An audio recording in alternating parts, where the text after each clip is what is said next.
Welcome to the Nations vs. Nonprofits Weekly Briefing. This is your weekly briefing number 7, Why Identity Claims Without a Government Structure Fall Apart.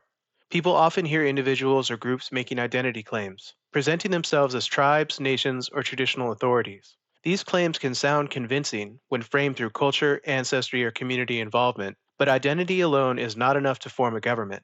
When a claim has no governmental structure behind it, it collapses under scrutiny because it cannot show continuity, authority, or accountability. A tribal nation is a government, not an identity category. Governments require citizens, leadership, laws, elections, and records that show continuity through time. Identity does not fulfill these requirements. A person can identify with culture, family history, or a sense of belonging, but that does not create political authority over others. Identity claims fall apart when the group cannot identify its citizens, cannot demonstrate how leaders are chosen, and cannot show documented continuity. Without enrollment laws, there is no defined population. Without elections, there is no legitimate leadership. Without records, there is no accountability or proof that the governing body existed before the claim was made.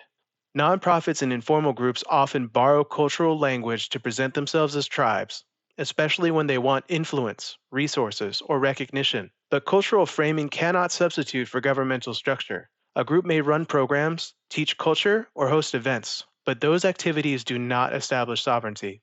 Identity claims also break down when they conflict with actual tribal governments that have documented continuity. When a real nation can show generations of enrollment, elections, and authoritative records, identity-based groups cannot match that evidence. Their claims weaken quickly under legal, historical, and political standards. This is why identity cannot replace structure. Governments are built on continuity, accountability, and the authority of a defined citizen body. Identity is personal. Governance is collective and documented. Once you understand the difference between identity and government, it becomes clear why identity claims cannot stand in place of real sovereignty. A nation is not defined by individual identity. It is defined by the collective political structure that persists across generations. Thanks for watching this week's briefing. Nations vs. Nonprofits weekly briefings drop every Monday. Tune in for next week's subject, How Nonprofits Impersonate Tribal Authority.